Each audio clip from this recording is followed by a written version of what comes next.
All right, so you guys asked for it and I'm here to deliver. I'm going to be talking about my toddler bins.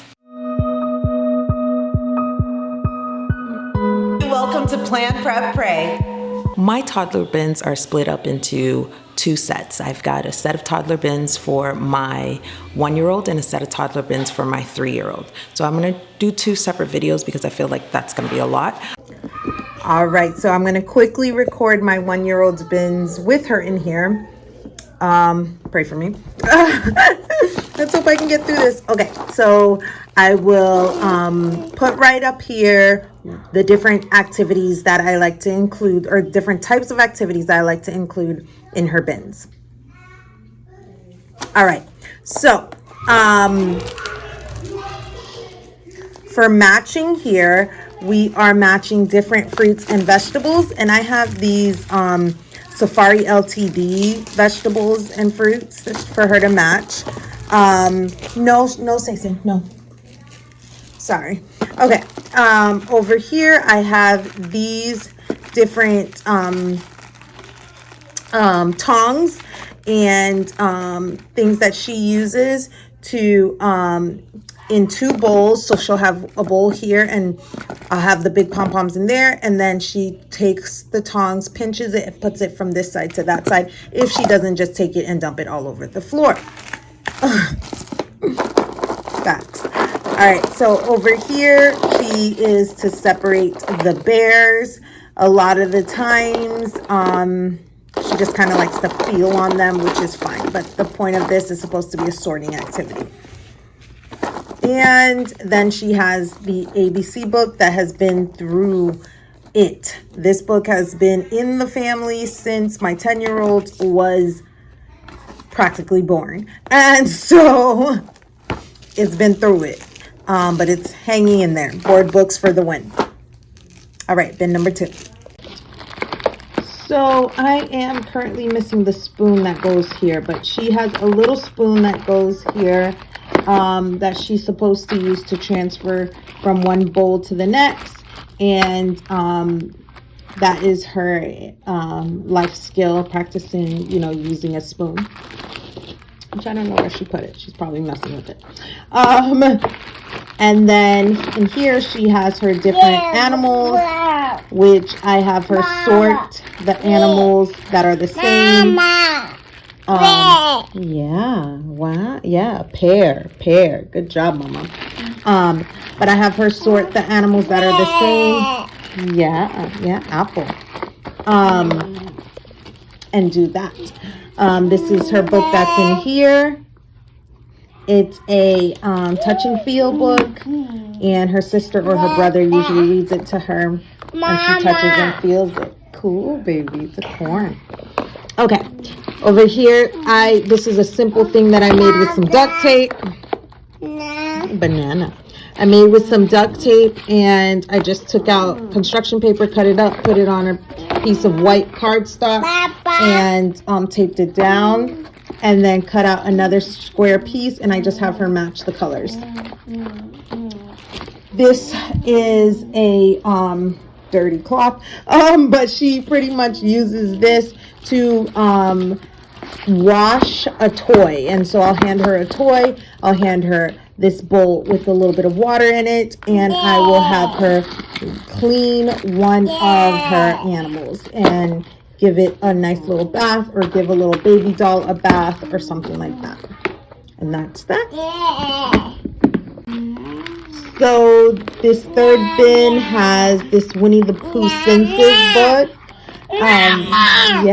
Yes, I see. And we go through, yes, an orange. And we go through all of the different senses and we read that to her. We also do this sorting activity with the different bears, and I'll have that link in the description. And I just have her sort. We don't do all the bears at once. So I'll do maybe 3 at a time, 3 sets at a time, and have her sort and match the different bears. In this bin, I just have some extra sheets of construction paper, and I give her a big fat chunky crayon, and I have her write and use that as her fine motor skills. Just practice writing and using up crayon. Over here, I have her sort the different shapes and match them together.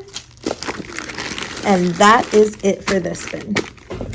Now, I talked about this in my 3-year-old bin. Sometimes my 3-year-old toddler bin video. Sometimes the boxes, these little cute little boxes, just don't work with the stuff that you need, and so you got to get bigger boxes.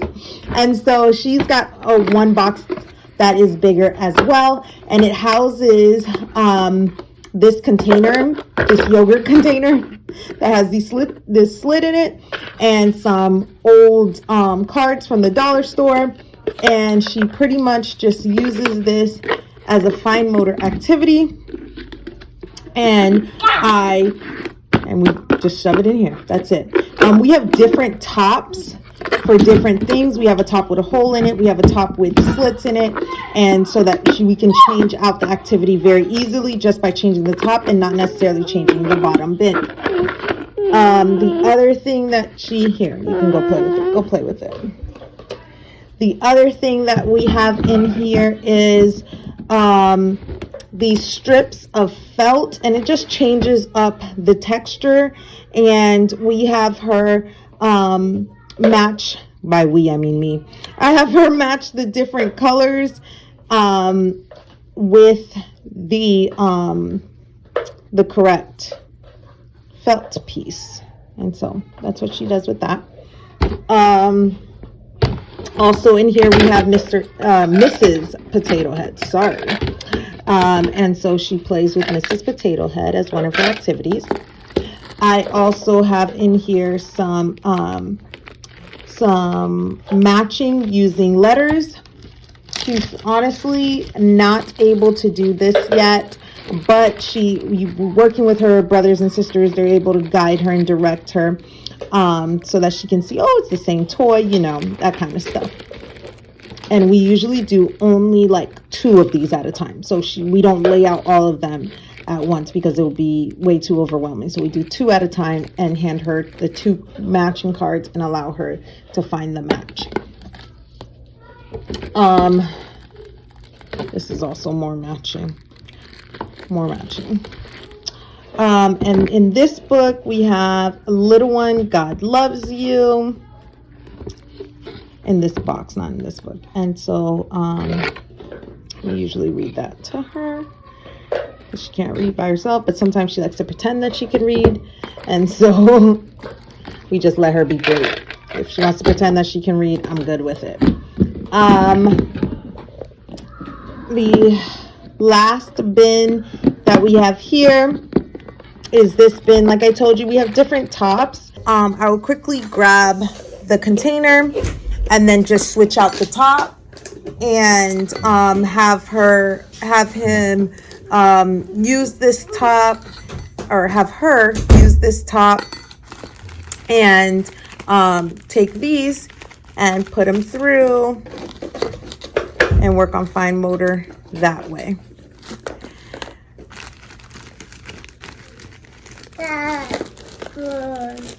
The other 5 Little Ducks is one of her favorite books. She loves this book. She actually heard me say it and turned and looked over here. We have her sort with these as well, 2 colors at a time into 2 separate cups. We have these beads, which she uses to pour from here into a cup. She loves pouring. See, she went and got her 5 Little Ducks book. She loves that book. Over here, the same concept as the other one, but instead of colors, we are working on shapes here. And so I just cut out on a construction paper the different shapes and duct taped it onto this cardstock, and then cut it out over here on cut it out over here, the different shapes, and that way she can just match them. And that's it. Simple. Majority of this is DIY stuff that you have around the house that you can just utilize.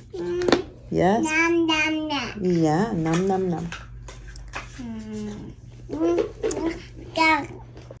The other thing I bring out is one of these two puzzles, sometimes this one, and I bring out these puzzles and allow her one puzzle a day, and we work on these big chunky puzzles and have her work on matching and using that. And so that usually goes with one of her bins, as well as a sensory activity. So she also usually does a sensory activity. Now, there's no guarantee that she is going to finish all of these activities. She doesn't have that many in her bin, but a lot of times she can do one or two, and then that's it. I tend to switch out these bins once every, I want to say, quarter. So every like 3 months I'll switch it out, or if I see that they're getting bored with an activity, then I'll switch out that particular activity. I try to keep it DIY. I try to keep it very affordable. I have a big bin where I pull different activities from. So I have this bin right here where I pull different activities from for my 3 and 1 year old to keep things fresh. So yeah, so I use that big bin to pull different activities from.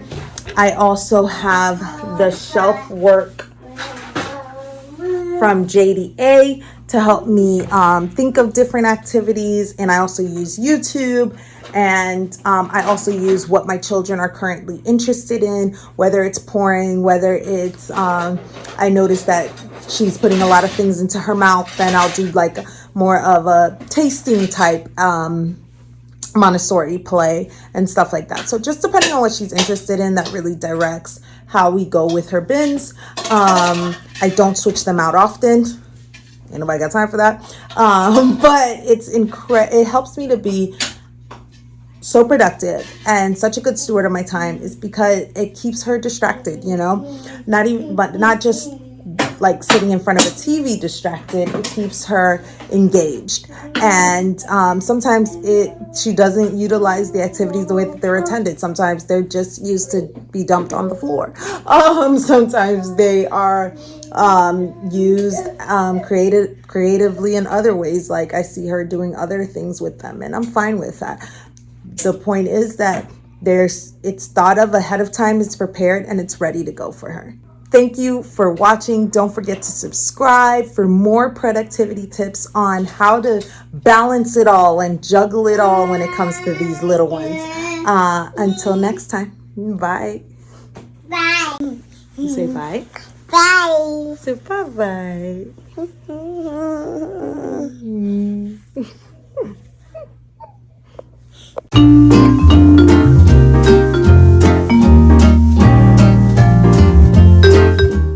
Pretty much wanted to go over